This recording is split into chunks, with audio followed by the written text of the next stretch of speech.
बसली असती, नाही बसली. कारण वाढपी तुम्ही आहे, वाढपी.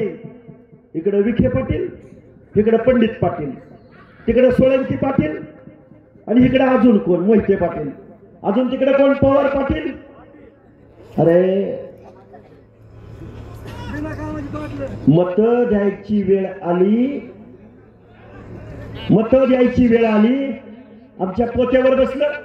हे बघा, गेवराई तालुक्यामधल्या माझ्या अनेक मित्रांवरती गुन्हे दाखल केलेत. गुन्हे 17 गुन्हे दाखल केलेत गेवराईमध्ये. सुनील डाकणे, वाघमोडे महाराज नोटीस दिली. अरे नोटीस, अरे मुख्यमंत्र्याची आयमाय काढली ज्या खुळखुळ्यानं 28 किलोच्या माणसानं, मुख्यमंत्र्यांची आयमाय. अरे हा मुख्यमंत्र्यांचा अपमान नाही, संपूर्ण महाराष्ट्राच्या 14 करोड जनतेचा अपमान आहे. त्याला नोटीस दिली का एखादी? आणि नुसत्या गेवराईमध्ये नाही, आमच्या बारामतीमध्ये सुद्धा, जिथं अजितदादा पवार पालकमंत्री ना, तिथं सुद्धा माझ्यासह 14 कार्यकर्त्यावर गुन्हा दाखल केलाय. आता त्या अजितदादा पवारला माझं सांगणे, मी सोमवारी बारामतीमध्ये हलग्या लावून वाजत गाजत पोलीस स्टेशनला जाणार आहे. आणि काही माणसं म्हणतात, हाके सर तुम्ही दंड थोपटला गेवराईमध्ये जाऊन. अरे 1.5 दिवस तुमच्या या पंडितची कार्यकर्ते आईमाईवरनं शिव्या देत होते, आणि तू गेवराईत तुझा पायच काढतो म्हणत होते. अरे त्या गेवराईमध्ये आमची माणसं किती आहेत सांगू का? कुठे आहेत कोळेकर बंधू, कुठे आहेत महानोर बंधू, कुठे आहेत आजूबाजूचे आमचे उघडे साहेब, सगळे माणसं, सगळे आमचे माणसं किती आहेत माहिती आहे का?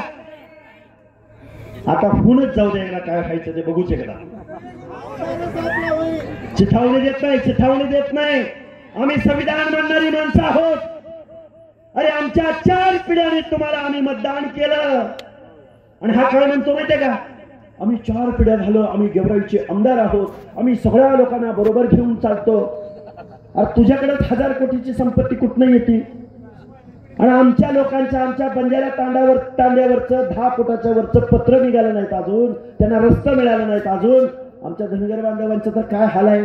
खंडवी म्हणून गाव आहे, काल परवा मी खंडवीमध्ये गेलो. अरे तिथला रस्ता थांबवला या आमदारानं. एवढा जातीयवादी आमदार, असल्या आमदाराला पुन्हा मतदान करायचंय?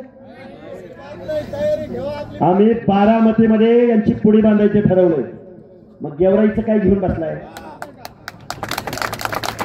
हे का बोलतोय, हे का बोलतोय मी तुमच्या समोर? या महाराष्ट्रामध्ये तुम्ही आणि आता पगड जातीच्या लोकांनी यांना आमदार केलं, यांना खासदार केलं, यांना मुख्यमंत्री केलं. यांच्या हातात कारखाने, यांच्या हातात सूतगिरण्या, यांच्या हातात डिसिजन बँका. आणि आम्ही मागास झालोय, आम्हाला ओबीसी मधनं आरक्षण पाहिजे. आम्ही मागास झालोय, आम्हाला ओबीसी मधनंच आरक्षण पाहिजे. तुम्ही मागास झाला, मग आता जरांगीला